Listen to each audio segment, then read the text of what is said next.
everyone. This is the Voice Actor Roundtable, and let's give a big round of applause. Everyone having a good time.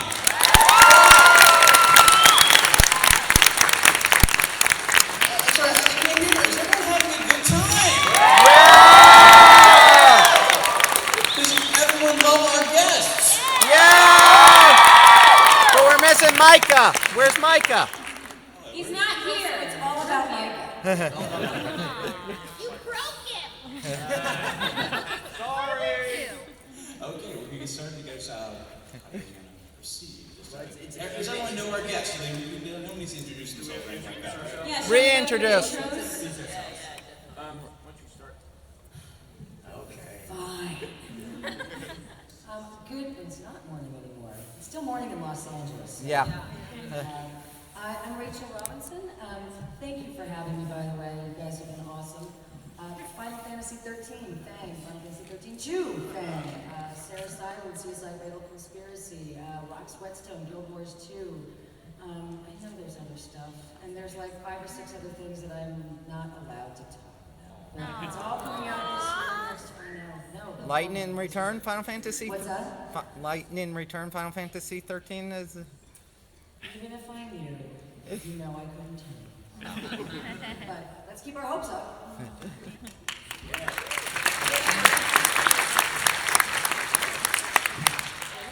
I'm Christopher Bevins. I primarily voice directed, but that's not what this panel's about. So, as a voice actor, you might know me as Japan in Italia. Apollo and Aquarion. Mercutio and Romeo and Juliet. Dulcian in Street Fighter 4. I wish I had known. I would have brought my. Numerous stupid bandit types in Borderlands 2 you can shoot. I would have brought my Street Fighter 4 stuff. And yeah, other stuff. Yeah.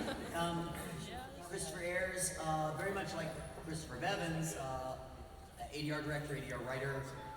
But this panel is about voice acting. So a couple of the things I've done: Choji Suitengu in Speed Grapher. I think that first, I'm sitting next to you. I saw Fernando Von Comfort in Trinity Blood. Prince Soma in Black Butler. Corbett.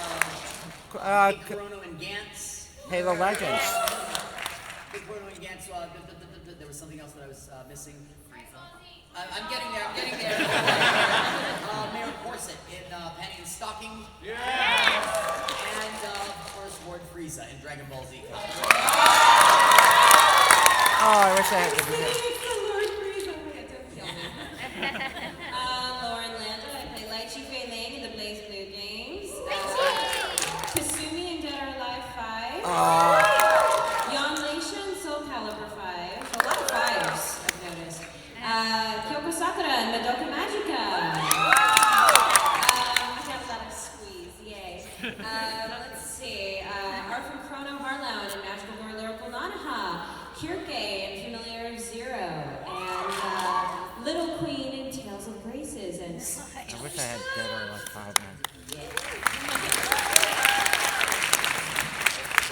I'm Tom Wayland, and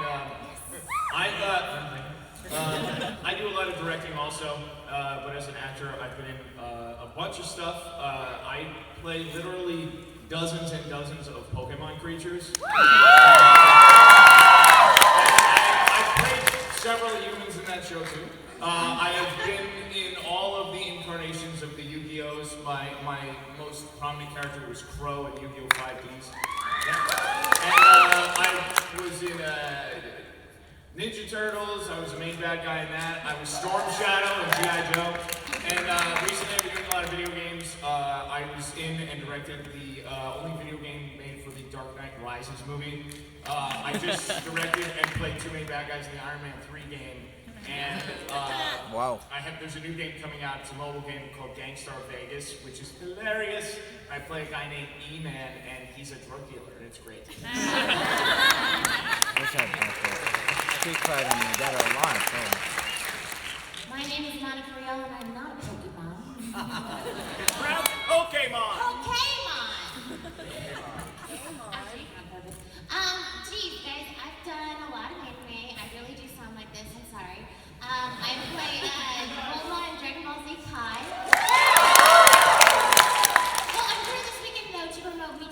Hachin. Or should I say, I'm here to promote Michiko and Hachi.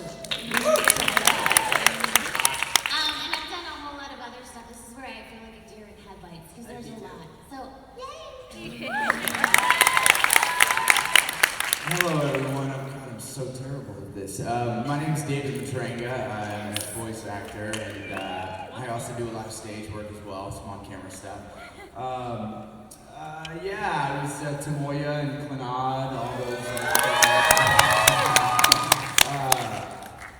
Briarios and all the Appleseed stuff, the series that's just been, is about to be released as well. It's Funimation actually has it out. Oh, Yeah. still do it. Yeah, and so yeah, things like that, you know, back in the day, the Sanzo and Sayuki and Orphan. So thanks for having me here. It's great to be here. It's good to see all you guys. Thanks. Hey guys, I'm Zach Bolton. Most of the direction, Shin-Chan, Soul Leader, but voice credits, Soul Leader, I play Hero, Mike Butler, Pluto the dog. I do a lot of Roy and Fairy Tale, Baron and Aquarian, some video game work on Borderlands 2, and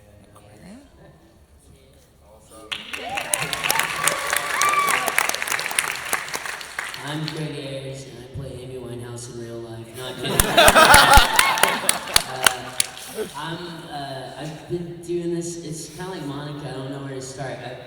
I've been doing this for a long time, and I'm really lucky. I get to play some really cool little guys. Most recently, Gatia Igarashi in Deadman Wonderland. I get to play the main character in a really sad but awesome movie called Colorful. You should check it out. It just came out. Older roles include Sayuki, Son Goku, and Chrono and Chrono Crusade, and a bunch of other stuff. One of the two squirrely twins in Oron High School Host Club. And I'll talk to you when my hearing returns now. And I think we're going to Q&A. So You have to have an A for us. You have to have a Q for us to have an A. Oh. all right, yeah, just raise your hand. Using the back first. Good idea. So, how do you guys see the current state of the industry in anime, where are things going, and what can we, the fans, do to support you to provide us more of what we want? That's a good question to start with. Wow. Greg, Yeah, I was just going to say. Everybody looked down the road at me. Actually, things have been really great in the last 2 or 3 years. Anime industry's on a real upswing right now. I don't know whether it's to be blamed on one thing or the other. I think both the American distributors as well as the Japanese are starting to get more friendly with the idea of streaming media. We have a new total direct-to-fan market now that we can have people download things directly from places like iTunes, the Xbox Live Marketplace, and the PlayStation Network and whatnot. So we're not having to rely on retailers like Best Buy and Walmart to move product anymore. I've just recently read, a few years ago, we had like 3 studios in Japan close and whatnot. The cool thing is Gonzo was the first studio to start hiring new animators. So there's visible signs of growth in Japan, as well as I know that all of us that are in the industry have noticed an increase in work we're doing right now. So as far as what fans can do, stay educated on what's going on, make sure you read ANN and see what's going on in the anime community. Also, become involved with people like KeepAnimeAlive.com and bootlegfree.org. There are a lot of fans that are actually making a huge difference in the struggle to keep the anime industry in the black and not in the red. So if you want to find me later, I can give you more information on some of those organizations, definitely. What about you, Tom? You work Well, different areas. Yeah, what you're saying is all true, and it's because especially a lot of the big change away from DVDs to streaming. Anime is also in Japan. Things are changing because it's produced for a world market now, not just for Japan, and then you know people import it when they make things.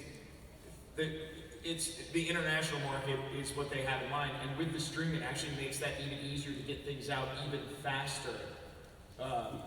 So things are going well. It's really a no-brainer. What can you do to help? Don't steal things from people. You know, like literally, that's you know, it's a very basic, simple thing, and you know, continue to give it your support because people 8,000 miles away in Japan, they hear you. You know, and if you want the programming, they're going to want us to have it, and things are better, and it's been a long time, I think, since you could honestly say that things are better, and especially I see like with, you know, you guys are booming in Houston, and it hasn't been that way in a while, and things, you know, Dallas is kicking ass, New York, we're still doing all sorts of work, and and in LA, and it is more of a world market. The Japanese stuff is made more for international. The American stuff is made more like the Japanese stuff. You know, it's also it's all coming together. It's like Greg used to say in his panel. It isn't a Japanese industry and an American industry anymore. It's one industry.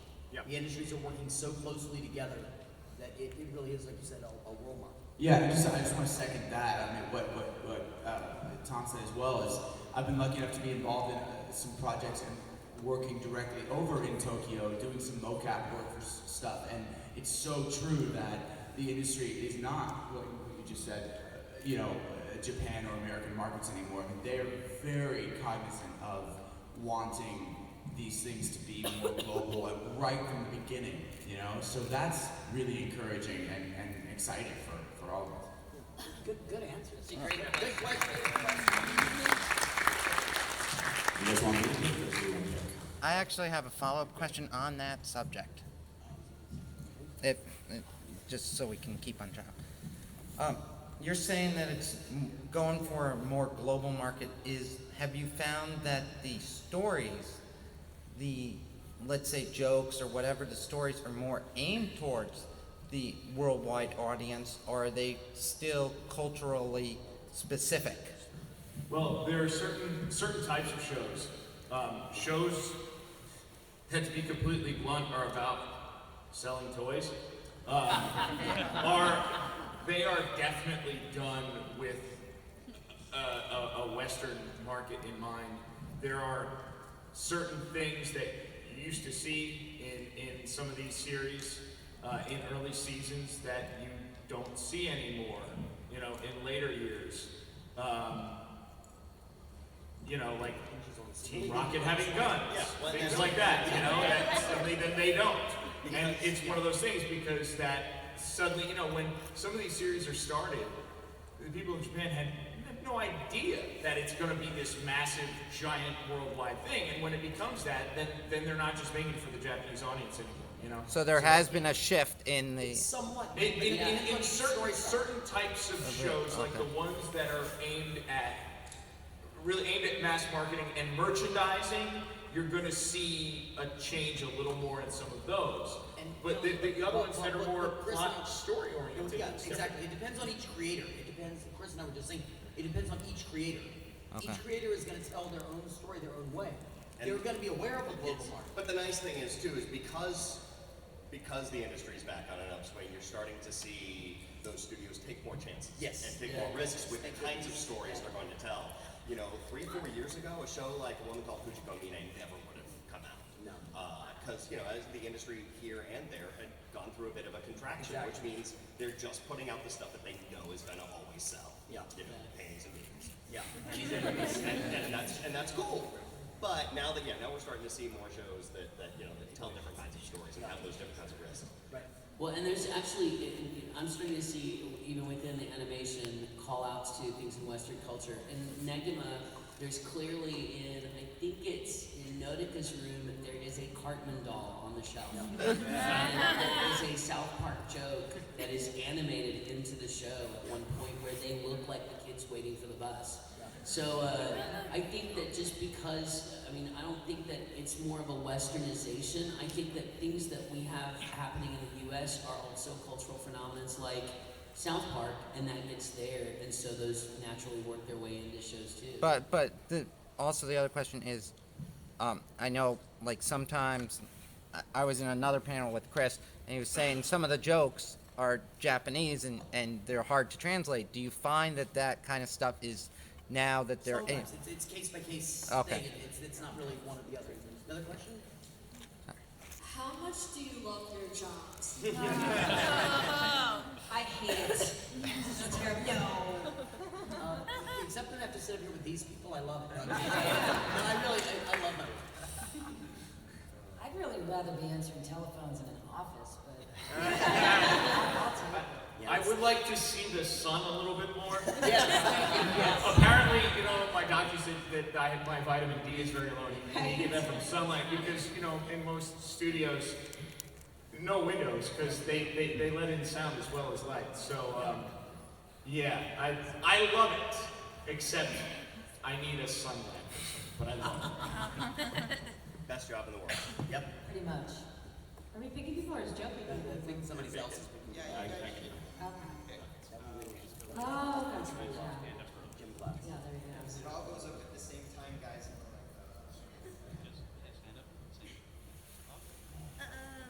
What do you find you characters have in common? Like, I've noticed for Vic Mignogna's characters, it's mainly stubbornness. And with Todd Habercorn, most of his characters have like big appetites or whatever. It's just something I've noticed. I play a lot of bad guys, so I guess meanness. Yeah. I'm bad guys and sidekicks almost exclusively, so yes, I have a second banana quality about the bananas. I tend to always get cast as someone who's internally conflicted and has got some inner pain that's happening and is trying to work it out. And When you do that, I'm gonna say this, I've said this before on panels. You've got a quality that when you play when you play those conflicted characters that feel the pain is almost tangible because of the acting. Because of the acting. And it's really wonderful. That's how you get that Would someone care to explain why I play all the 5-year-old psychos? maybe because your voice. As for my characters, boobs. It's true. I've played a lot of villains lately. They're fun. Some of you may be familiar with Zorn Blitz from Hellsing Ultimate. She's a bitch, to say the least. And I don't know if anybody watched Kajudo, Rise of the Duel Masters on the Hub. Yes. I play Empress Megaria. So my character's I just said, thank goodness for Fang because she kind of balances it all out. But she's also not exactly happy-go-lucky either. Between that and women in the military go, I need a medic! And the villanesses that I play are also, they don't just cause physical harm, they do psychological damage, which is, yeah. I knew a lot of girls growing up like that, so maybe I have a nice feeling. It is awfully fun to play a villain, but it's nice to be able to separate from that at the end of the day. I play a lot of dogs. Yeah. Kind of big dogs, barking. Yeah. Bark. Typically, if it has fur on its face and it speaks words, it's Chris Kaysen. But if it just barks, it's kind of a general rule. I play either scrappy little kids or wimps, and I love playing wimps because I in real life have a hockey temper. So baby wimps. See, Greg, I loved you as Chrono. I thought Chrono was absolutely adorable. I would put Chrono in the scrappy division though. He's pretty scrappy and silly, but he's then scrappy. he turns into a demon. His demon form is His totally demon form badass. is awesome. I wish I had that 24-pack ab set. I love beer and cheese way too much for that. Yeah. Yeah, I have a question, or maybe two, what was your favorite anime that you worked on, and what character do you prefer to be the voice of? A good guy or a bad guy? Favorite anime that we worked on? I like all of them. I mean, you certainly have roles that are would be lying if I did not say I had a blast playing Frieza. Oh. But at the same time, I had an amazing time playing Arthur and Tears to Tiara. So thank you. And just to answer your question, I love playing villains. Oh. So Because you are. there's two shows I'll pimp for you real quick. These are shows that I worked on a long time ago that nobody knows anything about. They're my favorite shows I ever worked on. One is called Now and Then, Here and There. Heard of it. And it's very serious and it's actually quite disturbing, but it's fantastic. I love it. And the other show is a show called The Ping Pong Club, which is totally, lowbrow comedy, bathroom humor, and it's hilarious and brilliant. And those are some of my most favorite things I ever worked on. And one other thing, which is a short one, which if you saw in my intro video, I used a clip from it. It's totally a yokai thing. It's called Kakarenbo. It's a 25-minute horror short about kids playing hide and seek, and it's fantastic. And I have to say, and here's my my blunt mercenary answer. Villains are way more fun to play. Heroes usually book more hours. Yeah. So there's kind of, a little of each there. Very true. Unless they're a villain in DBZ. Just a short answer on that. I'm usually attracted to the story and the relationship. That's the thing that just gets me going. So for me, it's my favorite characters usually end up being where there's some type of strong loyalty or conflicted relationship. So I would say like Tomoya and Clannad, just his journey is, that whole relationship is just pretty amazing. And then Briarios is one of my favorite characters as well. Just because of the loyalty that he and Dunan have it's palpable. So. Oh, you just like it because there's no flaps. I do like it because there's no flaps. And he's just a badass cyborg. Oh, yeah. Two of my favorites are, Madoka Magica. That's, because it's such an awesome show. Beautiful show. Chris is in the middle of watching it, And actually. I'm watching it right now. And my second favorite is actually an anime film that I had a blast working on. It's called Redline. Anybody heard of it? Yes. It's a beautiful, absolutely gorgeous film. Took 7 years to make, 100% hand drawn. Wow. Yeah, the music is table difficulties. And the movie is fantastic. It's only 90 minutes long. If you are a true animation fan, whether it's anime, American, it's absolutely gorgeous, and it's awesome. It's a fantastic movie, so I would recommend seeing it. Monica, do you have two favorite anime?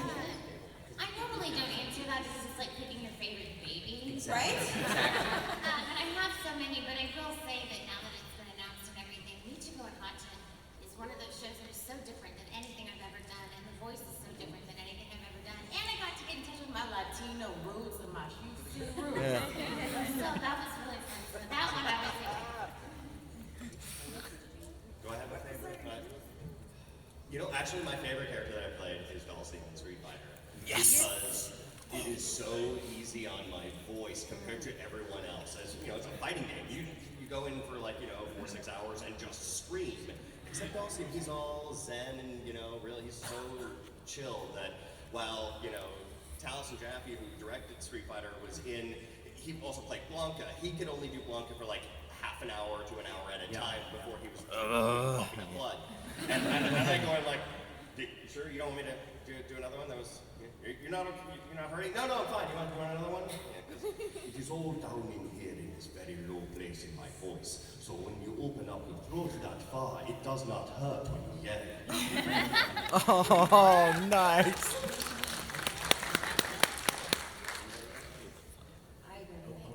Wait.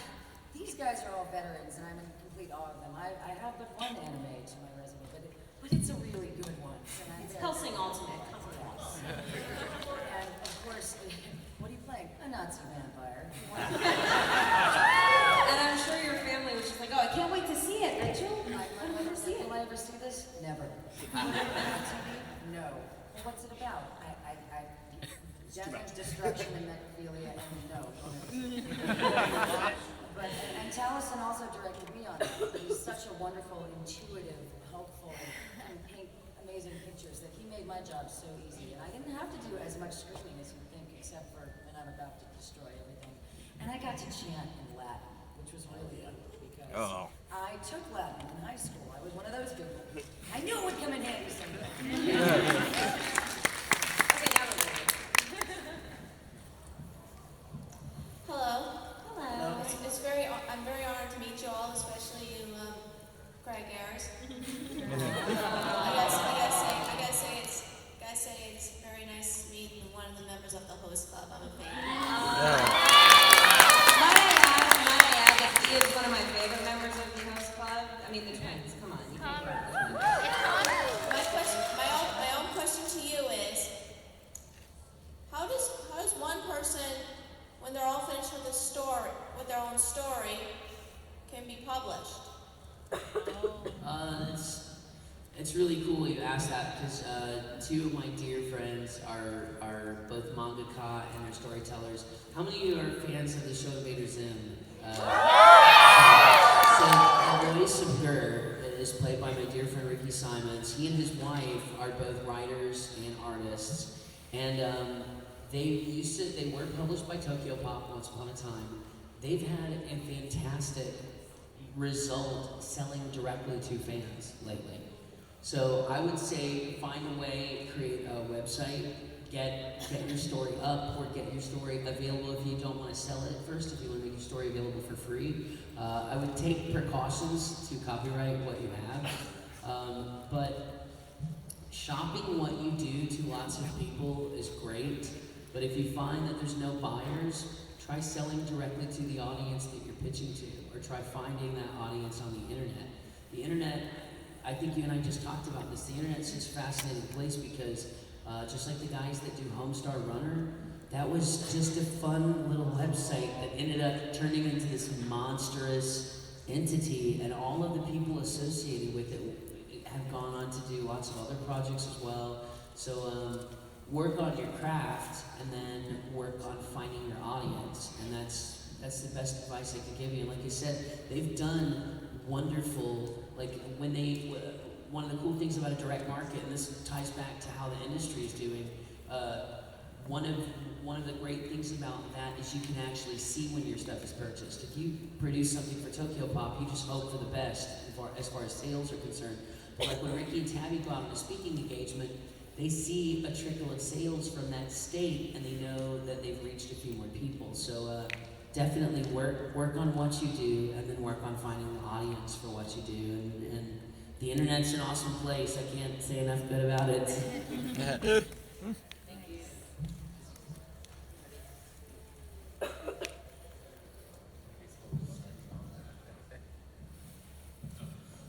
I just want to know, like, what was your favorite part of, like, voice acting and everything? And I'm sorry, I'm a huge Pokemon lover. I just want to know, Tom, did you do Charizard?